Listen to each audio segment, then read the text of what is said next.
Welcome to the National Critics' Choice Online News, ladies and gentlemen, and Sayed Hyatt. And so here I have one of the world's renowned author from Israel, Rabbi Lazer Brody, who I have here. It's most pleasurable to have. And he's visiting here in Asia for the very first time, if I'm not mistaken. But Rabbi Lazer, please tell us more about your life's work. I mean, it's amazing that you've written many books after the war, if I'm not mistaken. And you're a wartime hero as well for Israel.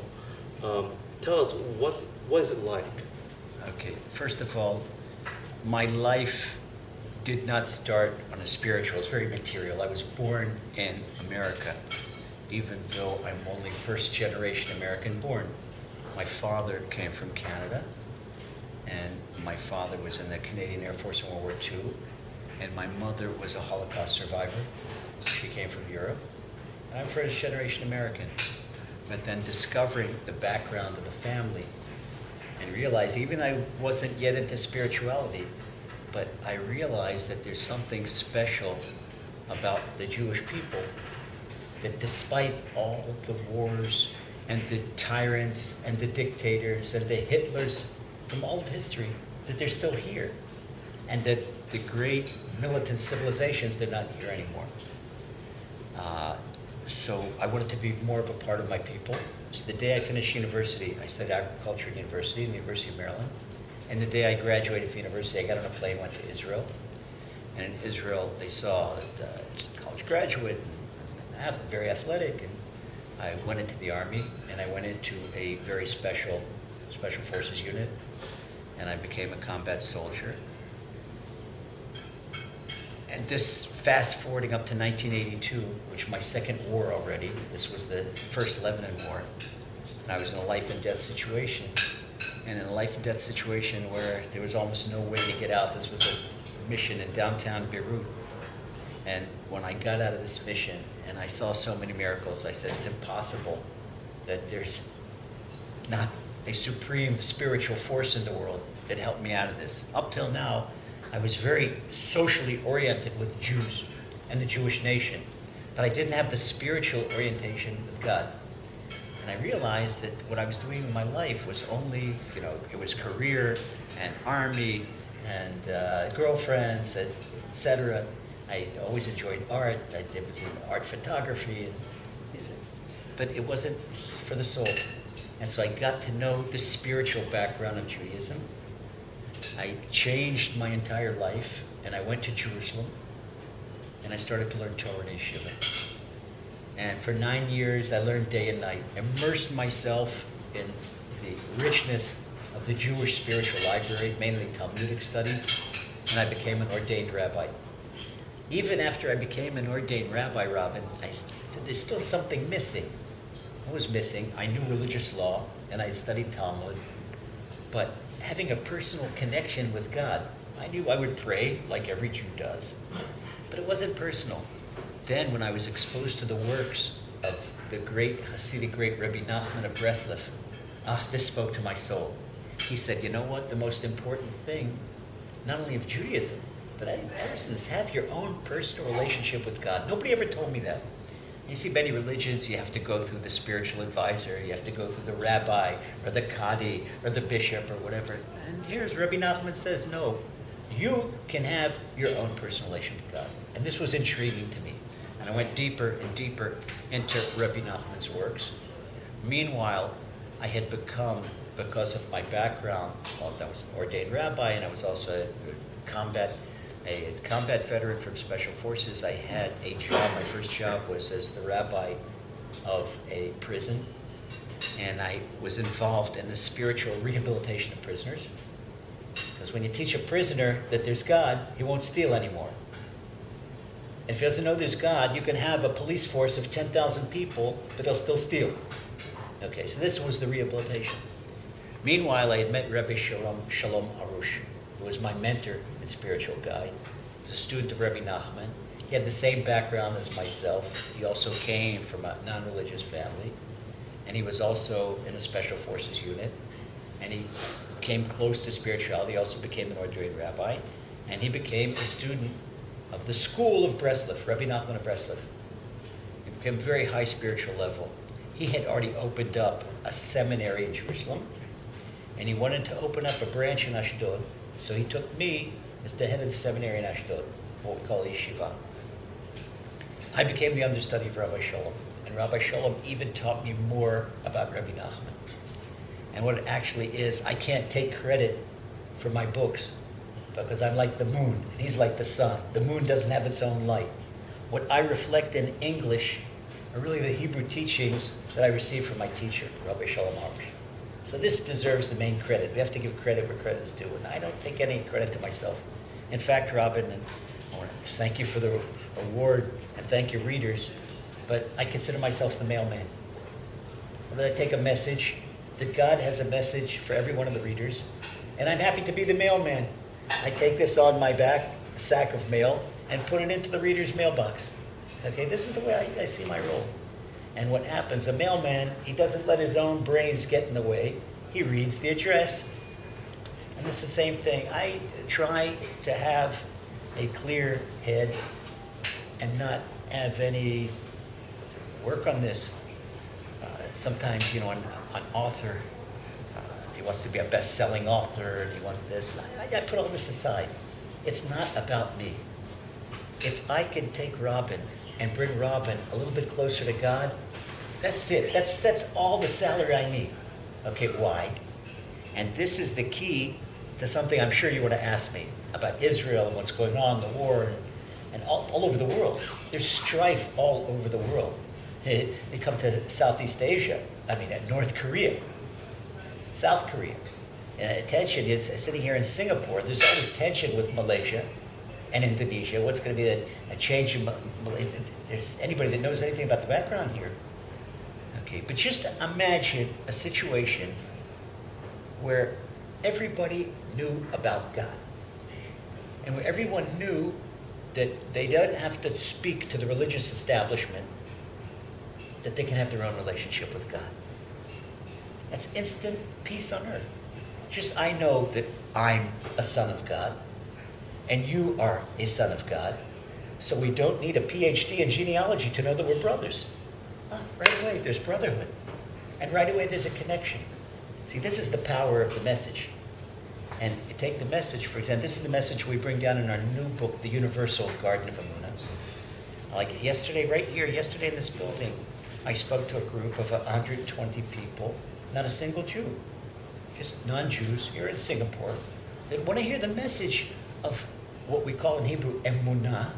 Emunah is a pure and simple faith, but really boils down to your personal connection with God. And this is a birthright. It's like you're the son of a king. No one can take that away from you. No one has the right to take away from you your personal connection to God. Or some man says, no, you have to go through me. No, that is stealing your... It's as if your father's a rich businessman and someone wants to steal your inheritance.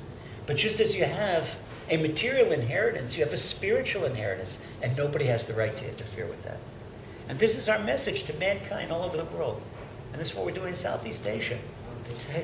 You have your own connection with God, and you can speak to Him. And by doing so, this is what the soul needs. We all know that the body needs water. We're thirsty. Our throat is raspy, a little headachy, and so we better have a drink of water. Or at the end of the day, I forgot to eat with business and this and that, and the stomach's a little bit rumbly, and the body says, I need protein, I need carbohydrates, so we need something. What about the spirit? What happens when the soul needs something, Robin? How do you know? Negative emotion. As soon as a person is a little bit sad, or has a little bit of anxiety, and in modern society there's so much problem with depression. But what do? People run to psychologists, they run to doctors, and they get antidepressants, and that's nothing. It just clouds the symptoms. But when the pill wears off, the depression comes right back. But the depression is the soul saying, hey, listen, I need something. Give me my nutrition. What's the soul's nutrition? Soul's nutrition is its connection with God. And what's the connection with God? Connect with God is communication. Speaking to God in your own language. You don't need a church. You don't need a minister. You don't need... It's nice to have. If you want to have a community, that's all nice to have. But not when the church is a vehicle that you have to go by them. You don't have to go by them. It's not a train station. You go directly to God. Any minute. Any minute you want, any day. God's available 7 days a week, 24 hours a day. Speak to him in your own language. And it's so simple, Robin, but it's amazing. 99% of the world's population don't understand that. And speaking about understanding, many ask, how important is the human soul, and to not just to a Jew, but to anybody, whether it's a Christian or anybody, doesn't matter, etc. Because many have asked, about money, success, humility, and forgiveness. Are they important? Can men and governments, around the world, able to display humility, and forgiveness? What is your view? Okay, first of all, you mentioned money and you mentioned success, which are material. Then you mentioned humility and forgiveness, which are spiritual. Now, money's important. The Torah says if there's no flour, there's no spirituality. A person can't starve. So we need money in order to live. But beyond our basic needs, many people are running after things. It's funny, we have half of society, the haves, and the other half have-nots. We have people that don't have enough to eat, for example, in Africa, and we have people that are running after their iPods, and you don't need an iPod to eat. Okay, there are people running after their BMWs and their Audis, and you don't need that to eat. So we have a dichotomy of society. It's polarized. You ask me the relative importance between body and soul. The body is finite. The body is here. It's not going to be here more than 90, 100, 120 years maximum. The body doesn't last more than 120 years. But the soul, and it doesn't matter what soul you're talking about, it's eternal. For example, Google NDE, near-death experience.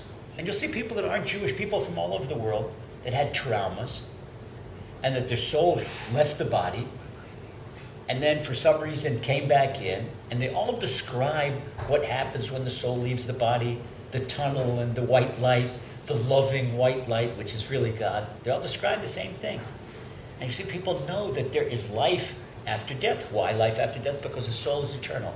So we have to ask ourselves, who am I? Who is Lazer? Who is Robin? Are we a body? Now, if I see a body, that's a separation. Okay, why is it separation? He's Asian. He's European. There's already separation. But when you see a soul, there's no separation. Because, here's a spark, a life spark, that's a tiny part of God. Here's a life spark, tiny part of God. Now, when we look at the spiritual side of ourselves, instant common denominator. Instant common denominator means instant brotherhood and instant peace. So when we look at the spiritual side of ourselves, there is instant humility. Why instant humility? Because I realize I am no better than my brother. Because I am one of the king's sons, and he's one of the king's sons. He's at least equal to me. A higher level humility, I could see, my brother can do this better than me and this better than me. And I look, if there's any deficiency, I see it myself. In order to attain humility, we have to look at the spiritual side of ourselves. Because if we look at the material side of ourselves, what does the body want? The body wants nicer clothes, and the body wants more money, and the body wants a nicer apartment, and the body wants a nicer car. The body instantly puts us into competition to one another. Okay, and that's what people are doing. They're killing each other trying to make $1, and they're killing each other trying to get another piece of land, arguing over another piece of land and borders, and they're killing each other over trade, killing each other for any number of reasons. But as soon as you look at the spiritual side, it's instant humility and it's instant forgiveness. Because the spiritual side says, act toward another soul like you would want that soul to act toward you. Very simple. And it's simple and it's beautiful. Now, what the silliness, it's the folly of modern society and people walking around with PhDs. But you can have formal education, but not common spiritual sense. People with formal education know this is not the way to improve society. Because it used to be, well, let's see, is society better in modern society or worse?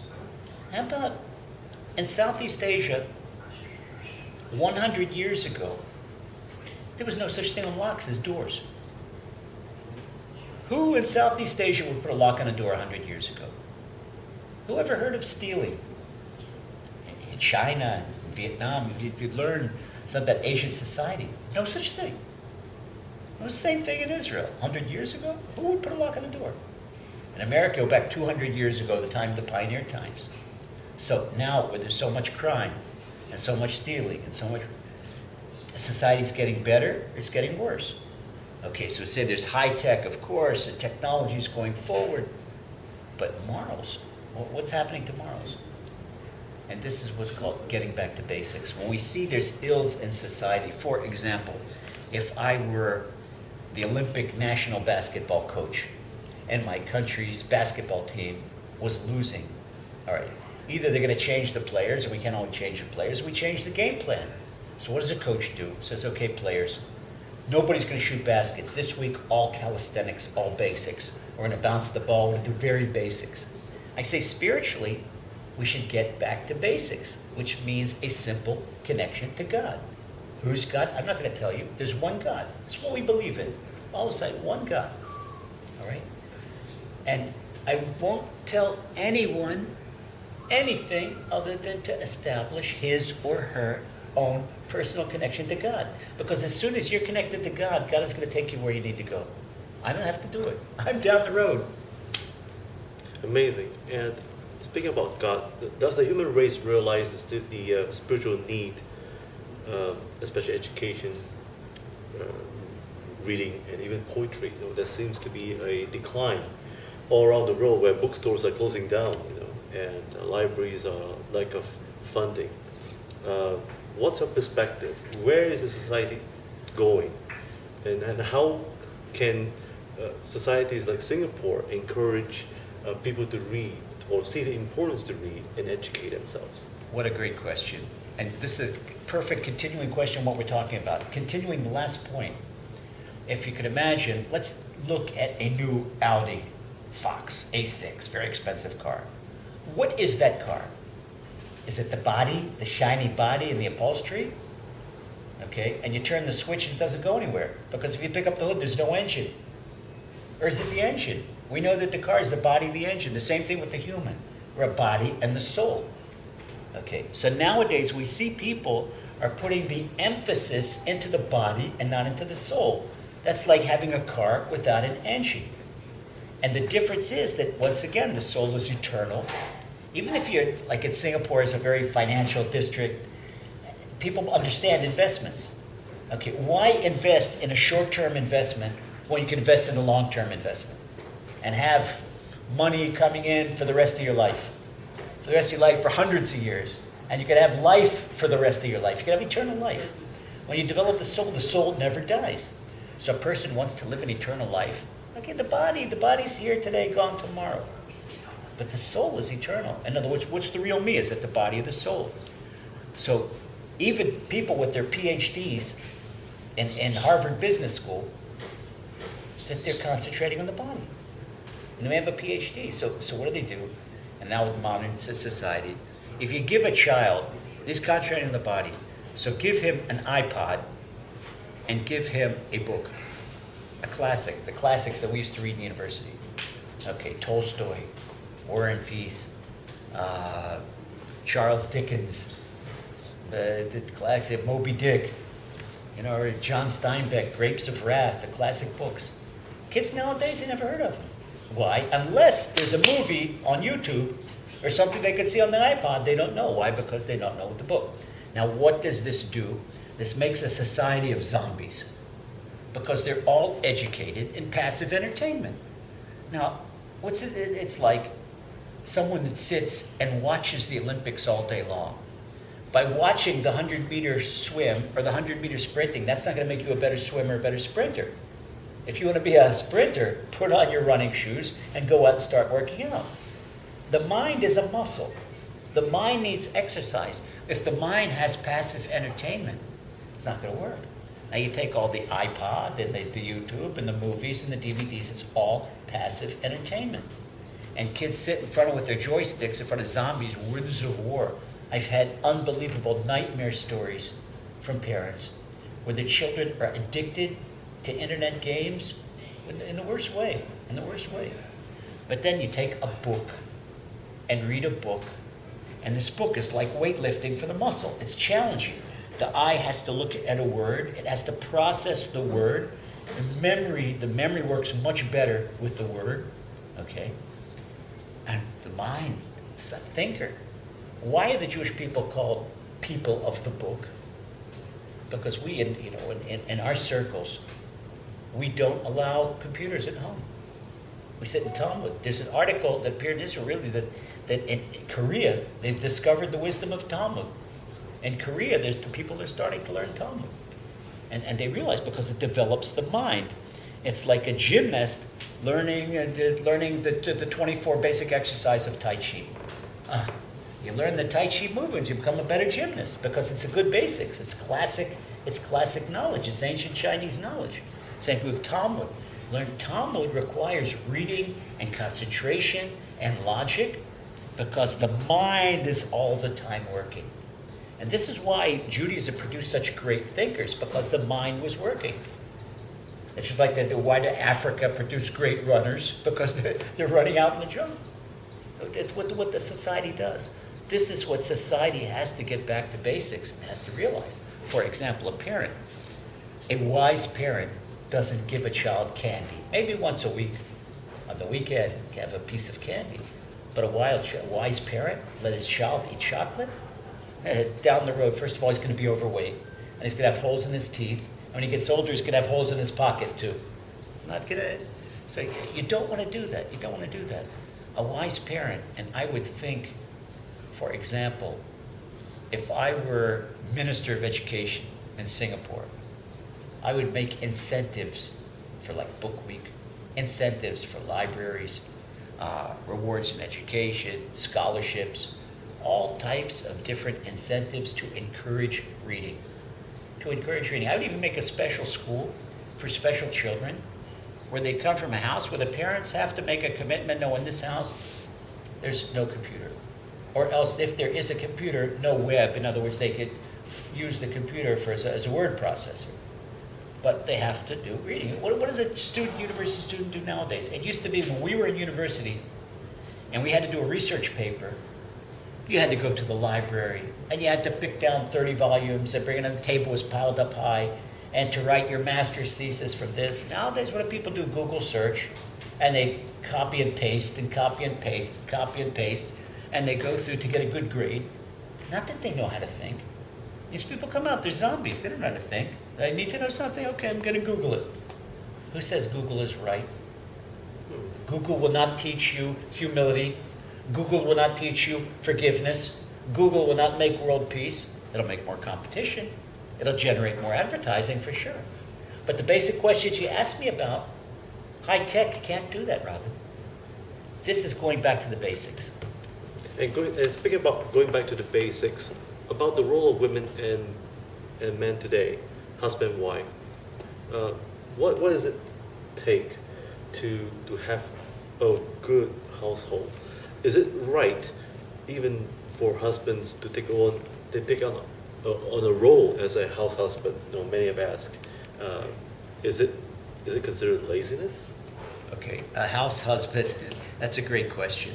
In other words, we have situations today where wives are very high achievers, and she could be a doctor or a dentist or a bank manager or whatever, and the husband is a normal guy, and so she's bringing in a six-figure income, and he's home doing the dishes. Spiritually, and I'm not talking about, God forbid, not chauvinism and not feminism or anything else, but God created the man in such a way and the woman in such a way. In other words, there's certain things that you can't get around.